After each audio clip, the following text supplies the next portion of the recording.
Hello and welcome to episode 4 of the Apprentice P45 podcast with me, Benjy Potter, and you. Esme, Todd. It's like you forget my name every week when you do that. I love it.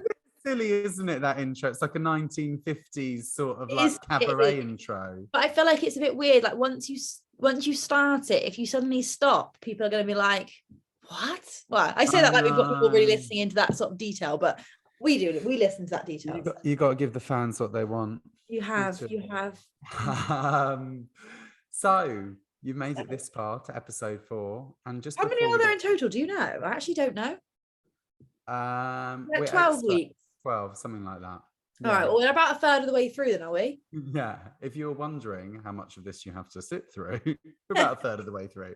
But seriously though, we've been really happy with how the podcast has been doing. Yeah. We've had some really heartening results, great kind of interaction with you guys. Nice amounts of people listening in, people sharing it and replying to it with their opinions.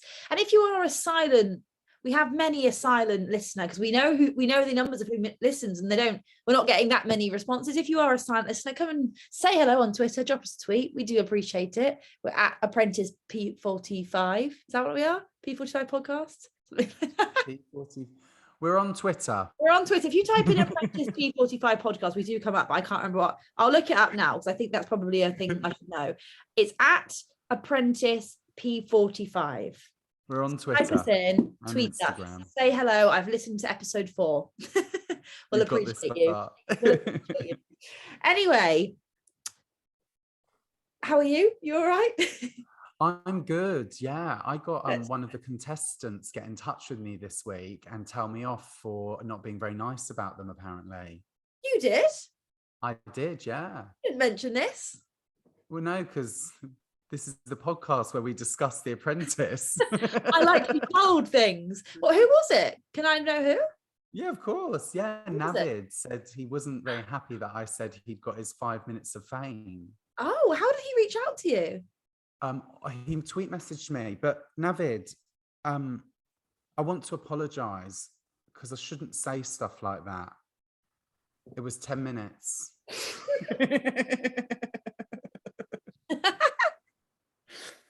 Oh, Navid, I'm sorry that Benji's like this.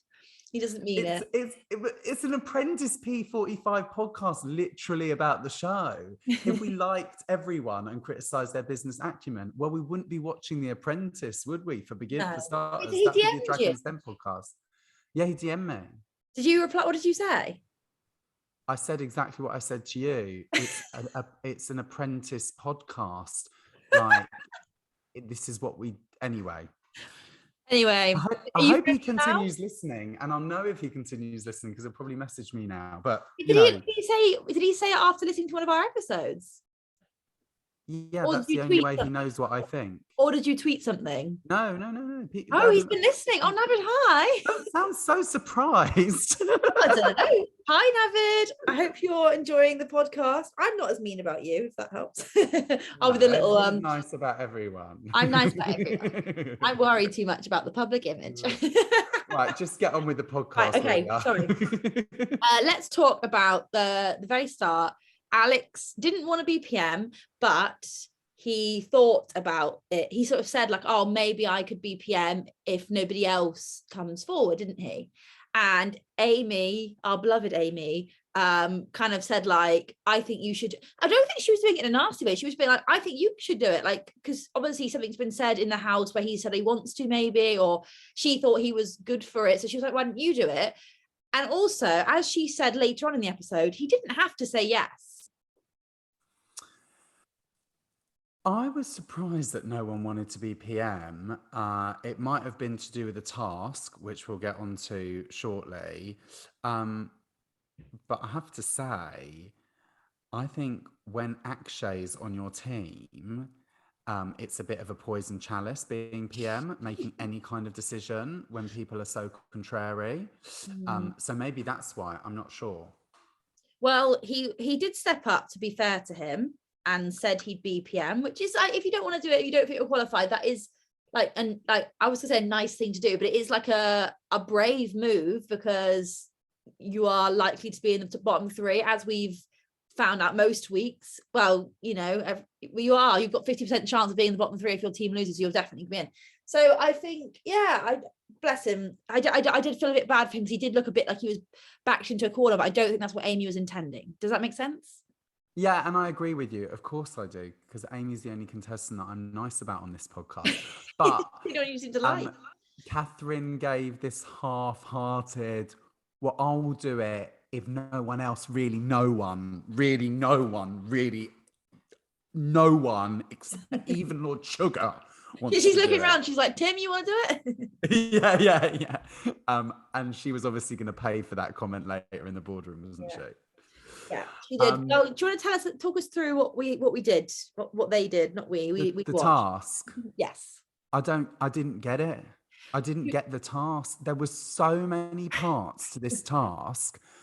It was like catch the fish, make the dish, sell the fish, market the fish, trade the fish. Should I explain?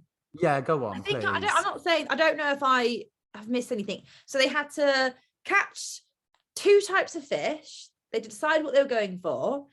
One was the main fish they were just selling to the restaurant. And then the other one was like a catch of the day, and they were going to sell it for, it was like a bonus sell, I think was the idea.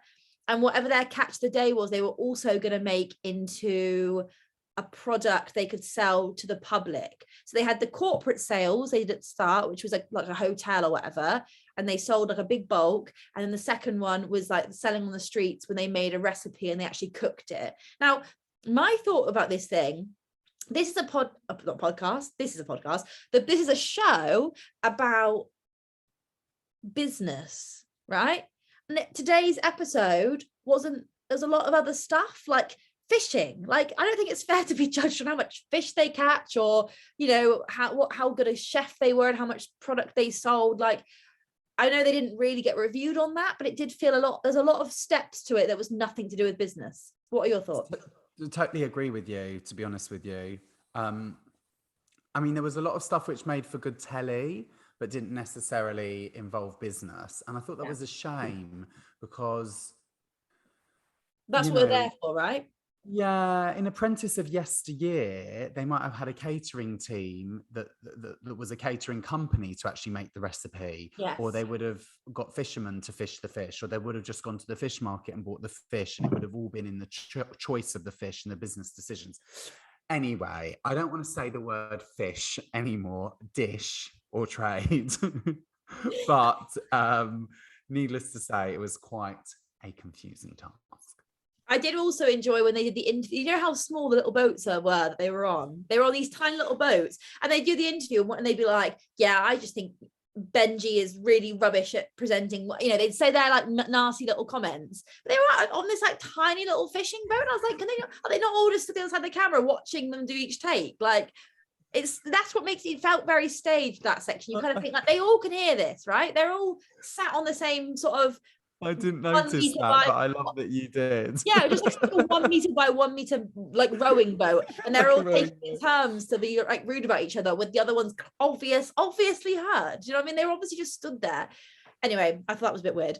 Tell me more about fish. Hey, I want to know more about fish. What are you? Task. Well, we went on, and they were selling their fish, their wares, to the corporate clients. And Alex's team, I get confused with which team's called what. I think Alex's team is Team Infinity, isn't it? They both got naff names, haven't they? Oh, very naff, yeah. Team Infinity sold their main fish and then forgot to sell the crab, which was like the most, like, I just don't know how you just fished. Well, then they didn't fish it, but half your team fished it. You had 2 fishes to sell. How do you forget one of them? I literally don't understand how you forget one of them. It turned a very mediocre episode into a wonderful episode. It's like going to going to sell salt and pepper, but forgetting the pepper when you're there. I don't understand. You only had 2 things to sell. How can you forget 50%? Can I provide a conspiracy theory in all of this? You can, yeah. later on in the boardroom, he sort of indicated that he hadn't really been told exactly how the task was meant to go or what he was meant to do. And you know Right. what? I don't have a lot of sympathy for him because the other team managed to do it. And it was quite clear that the narrative showed that he'd ballsed up and it was his fault and it was just stupidity. Bless you. Excuse me. Thank you. Too much fish at lunch. And and but I did think if as a viewer I can't really understand the task, then actually doing it, I wouldn't be surprised if it was confusing. It was there was a lot to it, wasn't there? There was a lot of random bits which we found a bit disjointed, I would say. But yeah, it just seemed like such a stupid mistake to forget to sell 50% of the things you had to sell. You're like, yeah. It did, but it was wonderful. Yeah, it was necessary to spice it up, wasn't it? Yes. And then talking of spicing things up, they had their recipes. Mm-hmm. It started off as a crab burger, ? Then it was the crab arancini. And I actually prefer arancini. So which would you have gone for? I don't know if I like crab, but if I was of the two, okay, of the two things, I think the idea of a burger seems more sellable just on the streets. Like you're more likely to just grab a burger than you are to grab arancini. It's not like the most family gather around, what should we get for lunch? Or let's get arancini. Do you know what I mean? It's a bit more like kids, do you want a burger? That's how however I understood their point was that you needed less of the fish for the arancini so you could make more, whereas the burger was a lot more needed and therefore you wouldn't have been able to make as much profit, if that makes sense, even though they made like 100 quid in the end anyway, which is just nothing. I'm just thinking about what you said about like the task this week kind of not being about business, and there was a real moment where like there are certain glimpses in The Apprentice where I find the curtain really gets pulled back and you get to see the show for what it actually is. And for me, that moment today was when they were like, yeah, like salads, like wholesale 300 quid, wholesale lemons 200 quid. And then when they shot the video, the segment of them making the arancini, it was just a Tesco bag of rocket leaves. What else do you expect? Like, you gotta keep them prices low. They're like talking like it's like cater. They're like going to wholesalers and stuff like that. But anyway, look, we're not here to pull apart the show. We genuinely love the show. It's entertaining. I just think there was a lot of humor in tonight's episode, and it's nice to see that in the show because that's why I watch it. Just in the interest of fairness to the other team, just to mention them because we haven't really spoken about the other team diverse, whatever their stupid name is. They also sold some stuff and it was fish tacos. Just in the interest of mentioning them, that they did exist in that episode. That happened. If they're listening, they're listening. We're not mentioning you guys because it was much more straightforward for them. And they just kind of did it, like they got on with it a bit more. And sorry, there's some kids making a noise in the park. Very disturbing. Go on, shout at them, bang on your window like an old man. Kids, get out of here.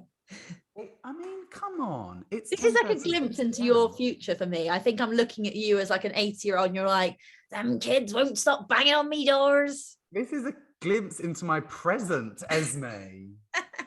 Also, I haven't got any curtains, so they can see me with like my ring light and my mic. It's a bit embarrassing. Oh, a bit embarrassing. Who's this granddad doing some selfie filming, they say? Right, where were we? Oh, straight to the boardroom. Told you episode yes. Today. So we went to the boardroom and having sold the fish tacos and the arancini and all that, and team diverse, which was the team that just got on with it a bit better, won.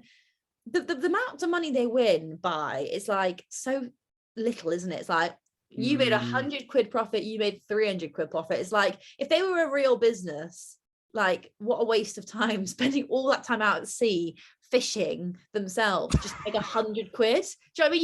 You might as well work a shift at Mackey's for that kind of profit. Esme, I think if you've learned anything from tonight's show, is not really to take it on face value, you know, just go along with it, yeah? You just go along with it. You just go along with it. But yes, so Team Diverse won. They went off and enjoyed some sort of shark experience. Actually, of all the challenges, they're not the challenges, the rewards, that was one of the more exciting ones. Normally they just like drink champagne and eat a few strawberries. Yeah. This one was like an actual like reward that I thought was quite a fun thing. You know, no one gets to do that really. And then Team Infinity, they lost. That was Alex was the PM, so he came back into the boardroom with Wait. Hold up. oh sorry. When they're in the cafe, there is an iconic line from Queen Amy Ansell where she's like, and I hope she won't mind me doing an American accent. I feel like she'd take it in good faith.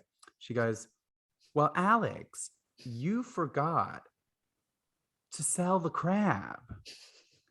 And he's like, yeah, all right, but that was all of our responsibility. And she went, no, what if we'd forgotten to catch the crab?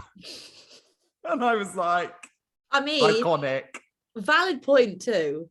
Valid point. Yeah, of course. Of course, it was not everyone's responsibility. It was his responsibility, solely his, and he wriggled out of it. Well, I always think Amy does have good. She always stays quite calm, and she always makes quite funny, good points. I enjoy that.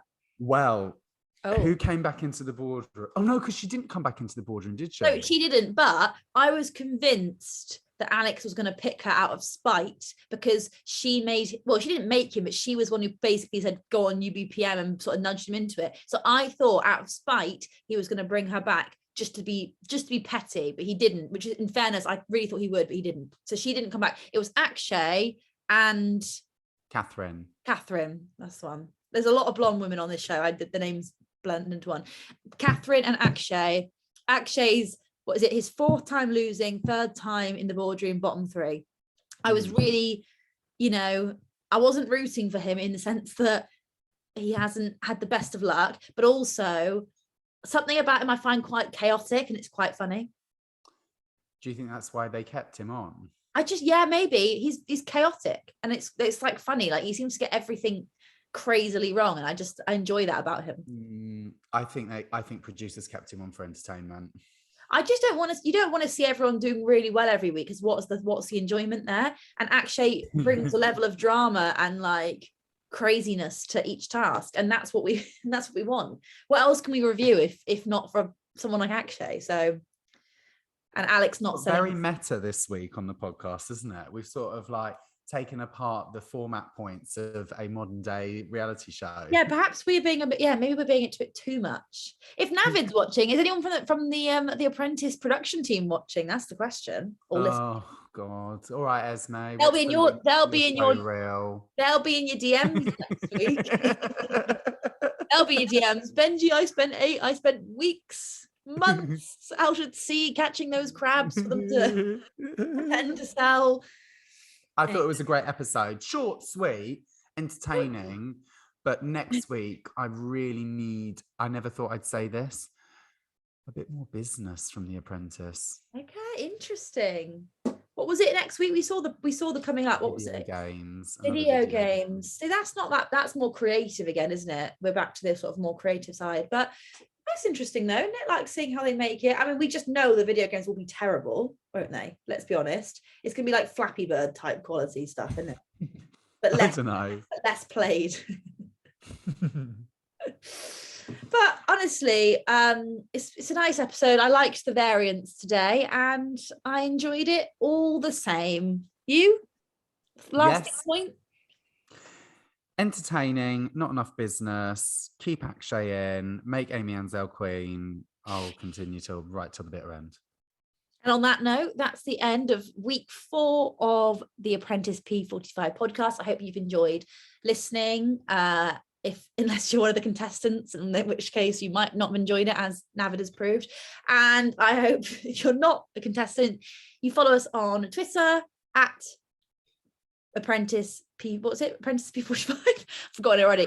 And Instagram at Apprentice P45. Come and give us a follow, give us a hello. Goodbye. See you next week. Bye.